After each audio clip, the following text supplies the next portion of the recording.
I was 26 years old when I let strangers harvest my future. Not all of it.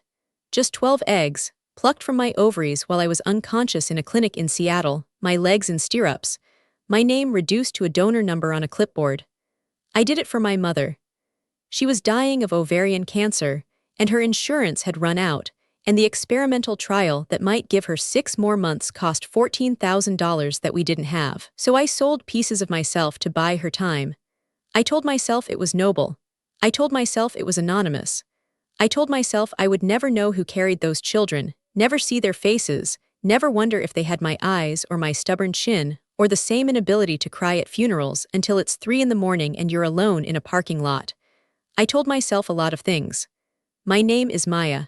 I'm 34 years old. I'm a pediatric oncology nurse at a hospital in Portland, which means I spend my days holding the hands of children whose bodies are trying to kill them, and my nights trying to remember what it felt like to believe that love could be simple. This is not a story about forgiveness. This is a story about what happens when the person who should have protected you turns your body into their business model. Welcome to Little Bunny Stories. If you're new here, my name is Maya, and this channel is where we tell the truth about the families who smile for Christmas photos and hide the rot underneath. If this is your first time listening, hit that subscribe button. We post stories every week, real stories, hard stories, stories about women who stopped asking for permission to be angry. Here's my story. I grew up in a house that looked perfect from the street. 2 stories, white picket fence, my mother's hydrangeas blooming like they were paid to perform. My father was an accountant who laughed too loud at parties and never raised his voice. My mother was a part-time librarian who baked cookies for the neighborhood and kept a bottle of vodka in the laundry room that she thought no one knew about. And then there was Claire. Claire was 4 years older than me, which meant she was always just ahead, first to wear makeup, first to sneak out, first to understand that our parents' marriage was a performance art piece held together by mortgage payments and silence. She was beautiful in a way that made people uncomfortable, the kind of beauty that felt like a threat. Long blonde hair, blue eyes that could go from warm to ice in half a second, a smile that she deployed like a weapon. I was the quiet one, the good one, the one who got straight A's and never caused problems and learned early that if I made myself small enough, no one would notice I was there. Claire called me Mouse until I was 16. I pretended to hate it. I didn't. When our mother got sick, Claire was already married to Derek, living in a renovated Craftsman in Seattle, building her Instagram following with photos of her minimalist kitchen and conscious marriage. She had 3,000 followers and a podcast about intentional living that no one listened to. She visited Mom twice. Both times, she spent 20 minutes taking photos of herself holding Mom's hand, then left to take a call. I moved back home. I quit the nursing job I had just started in Chicago. I slept on the couch in the living room so I could hear Mom if she called out in the night. I administered her medications. I held the basin when she threw up. I listened to her apologize for being a burden until I wanted to scream that she was the only reason I had ever felt safe. And when the doctor told us about the clinical trial, the one in Switzerland, the one that cost more than our house, Claire said she couldn't help. We're renovating the kitchen, she said, like that was a reason. Derek's bonus didn't come through. She looked at me with those blue eyes and said, "You're the nurse, Maya. You figure it out." So I figured it out. I found the clinic online. Elite Fertility Solutions, Seattle. They paid $8,000 per donation cycle. I would need 2 cycles to cover the trial and the travel. I called them from the bathroom, whispering so Mom wouldn't hear. The screening process was humiliating. Blood tests, genetic screening, psychological evaluation, a pelvic exam that made me feel like livestock. The doctor, a man with 2 white teeth and a Rolex that cost more than my car, explained the process with the enthusiasm of someone reading a takeout menu. You'll be sedated. We'll use transvaginal ultrasound aspiration. 12 to 15 eggs, ideally. You'll sign an anonymity waiver. You'll never know the recipients. They'll never know you. Clean, simple, everyone wins. Everyone wins. That's what he said. I signed the papers on a Tuesday. I was too exhausted to read them. Mom's pain was getting worse, and I hadn't slept in 36 hours, and the clinic had a notary on staff who watched me initial each page with the impatience of someone waiting for a bus. I remember thinking, this is what it feels like to sell yourself. It feels like being too tired to care. The first cycle, they got 11 eggs. The second, 13. I was sore for a week each time, cramping so badly I couldn't stand straight, bleeding in a way that made me wonder if they had taken too much. But Mom got into the trial. She flew to Switzerland with Dad. She lived for 11 more months, not 6, 11, and in that extra time, she taught me how to make her lasagna and told me stories about her childhood that I had never heard and held my hand on the porch while we watched the sun go down and pretended we weren't counting the days. I would do it again. I want to be clear about that. Would sell every egg in my body, every organ, every breath for 11 more months with her. But I didn't know what Claire was doing while I was unconscious. I found out 8 years later. It was a Tuesday because everything terrible happens on Tuesdays. I was working the evening shift, checking vitals on a 7-year-old named Tommy who had leukemia and a laugh like a rusty hinge. My phone buzzed in my pocket. A text from a number I didn't recognize. "You need to see this." "I'm sorry." Attached was a link to a YouTube video. Claire's channel, which I had muted years ago because watching her perform motherhood like a TED talk made me want to break things. The video was titled Our Fertility Journey, The Truth About Our Miracle Babies. I should have deleted it. I should have blocked the number. I should have gone back to Tommy and his laugh and the beeping machines and the world that made sense. Instead, I clicked. The video was 34 minutes long. I watched it in the supply closet between rounds, sitting on a box of latex gloves, my heart pounding so hard I could feel it in my throat. Claire sat in her kitchen, the renovated one, white marble and pendant lights that probably cost what I made in a month, with Derek beside her, holding her hand. She was crying. Perfect tears, the kind that don't ruin mascara. She talked about their struggle with infertility, how they had tried for 3 years, how she had been diagnosed with unexplained infertility and told she would never carry a child. And then, she said, her voice breaking in exactly the right place, we found an angel. A donor, anonymous, selfless. She gave us the greatest gift anyone can give. She showed photos of her pregnant belly, videos of the births. Her 3 children, 2 boys and a girl, spaced exactly 2 years apart, running through that perfect kitchen, laughing, calling her mommy. And then, at minute 27, she said it. "I want to be honest with you all about something." The donor, we eventually learned her identity, through a mutual contact at the clinic. We didn't seek it out, it just happened, and I want to say to her if she's watching, thank you for making me a mother. Your gift lives in my children and I will honor it every day. She smiled at the camera, that smile, the weapon, I couldn't breathe. I checked the dates on the video, posted 3 years ago. 3 years, she had known for 3 years. She had built an empire on my body for 3 years. I scrolled through her channel. The Fertility Journey series had 4 to 7 videos, the birth stories, the day in the life of a conscious mama vlogs, the sponsored content, organic baby food, sustainable diapers, prenatal vitamins, fertility supplements, miracle teas that helped her conceive, the brand partnerships, the affiliate links, the paid subscriptions. I did the math in the supply closet, my hands shaking so badly I dropped my phone twice. Conservative estimates, $800,000. Minimum, probably more. She had monetized my eggs, my DNA, my unconscious body into a $500,000 brand. And she had known it was me, a mutual contact at the clinic. She had paid someone to break the anonymity. She had known while she filmed those videos, while she accepted those sponsorships, while she smiled at camera and called herself a miracle mama, while she called me an angel. I went back to Tommy's room. I checked his vitals. I smiled at his joke about the hospital Jell-O. I held his hand while he fell asleep, and then I went to the bathroom and threw up until there was nothing left. I didn't confront her right away. I'm not brave like that. I'm the kind of person who rehearses arguments in the shower and then says nothing when the moment comes. I spent 3 weeks researching. I contacted the clinic, Elite Fertility Solutions, still operating, still elite, and requested my records. They sent me a form letter citing HIPAA and donor anonymity and our commitment to protecting all parties. I hired a lawyer. A cheap one, because nurses don't make influencer money. He read the contract I had signed at 26 and shook his head. This NDA is ironclad. You agreed never to disclose your donor status, never to seek contact with recipients, never to claim parental rights. And she, technically, didn't violate anything by learning your identity. The clinic might have, but she's not liable for their breach. She built a business on my body, I said. And you signed away your right to that body, legally speaking, when you donated. What about the so-called mutual contact? The person who told her, he shrugged. You'd have to prove it was a paid breach. And even then the damages would go to the clinic, not you. You have no standing to sue for the money she made. The eggs were a gift. Gifts don't generate royalties. I sat in his office, cheap furniture, fluorescent lights, the smell of someone else's coffee, and felt something break inside me. Not my heart, something harder. Something that had been holding me together since I was 6 years old, and learned that Claire got the bigger piece of cake because she asked louder. So she wins, I said. Legally, yes, she wins. I went home to my apartment. 1 bedroom, second-hand furniture, a view of a parking lot. I opened my laptop and watched Claire's videos again. Not the fertility ones. The recent ones.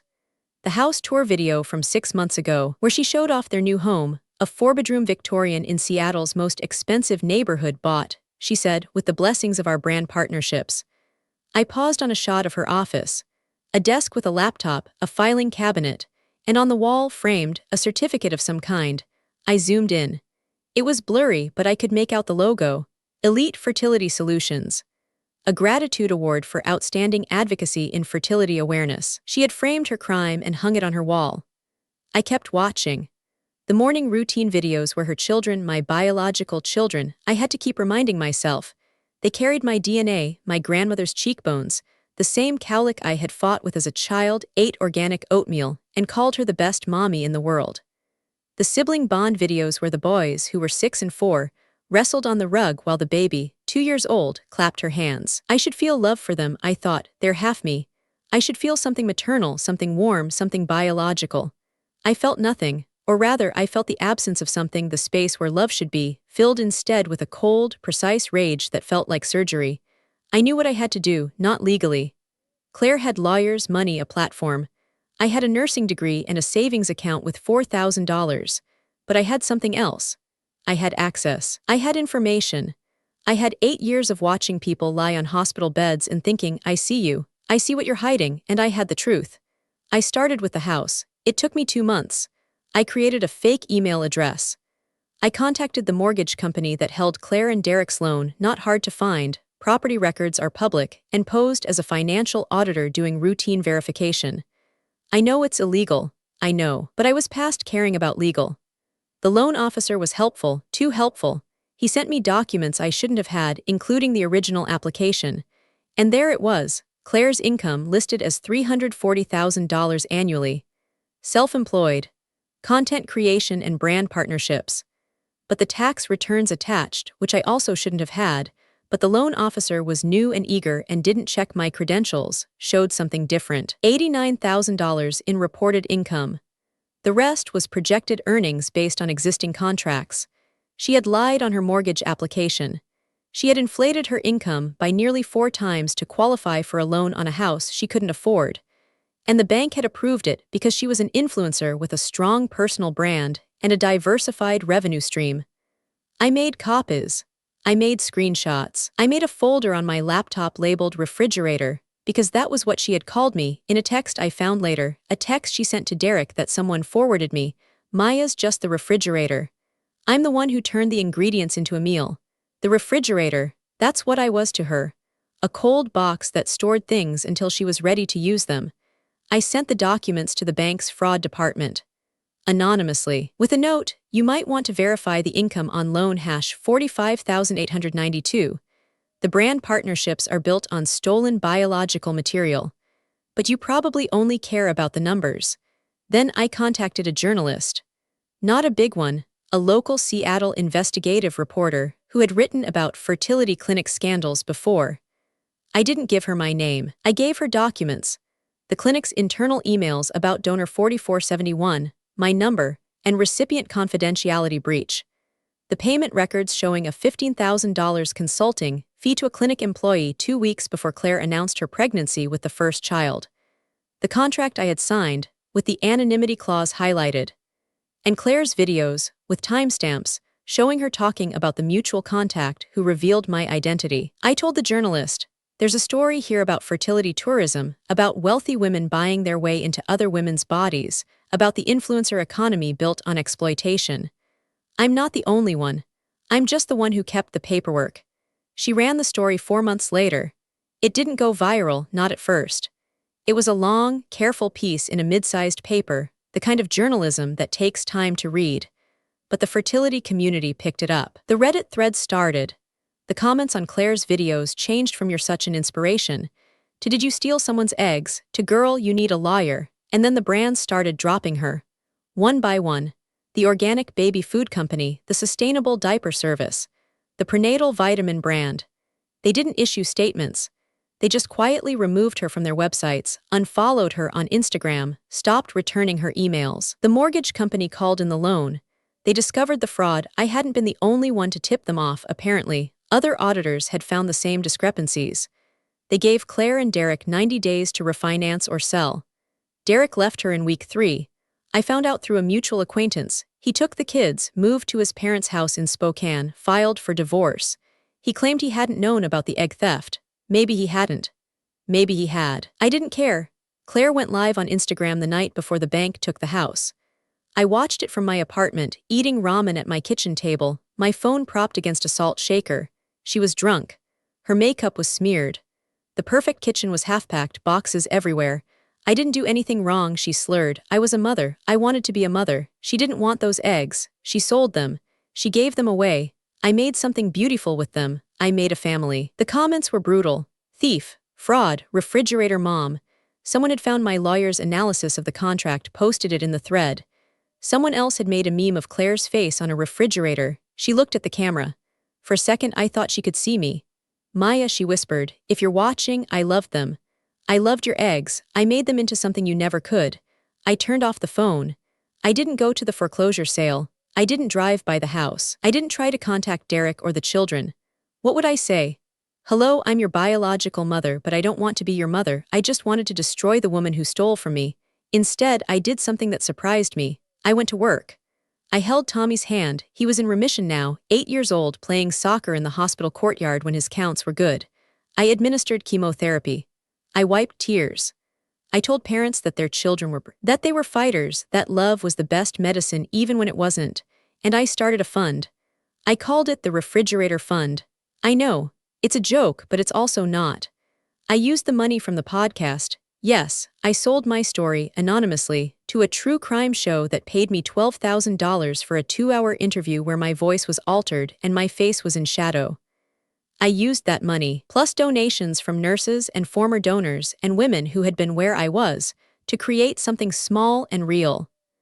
The Refrigerator Fund provides 3 things. Legal consultation for young donors who signed contracts they didn't understand. Therapy for women who discover their biological material was misused. And an emergency grant. No questions asked. No paperwork, just money for anyone who needs to escape a situation where their body is being treated like inventory. It's not a foundation. It's not a nonprofit. It's just me and a lawyer who works pro bono and a therapist who specializes in medical trauma and a bank account that never has more than $20,000 at a time. We help maybe 30 women a year. Small, quiet, invisible.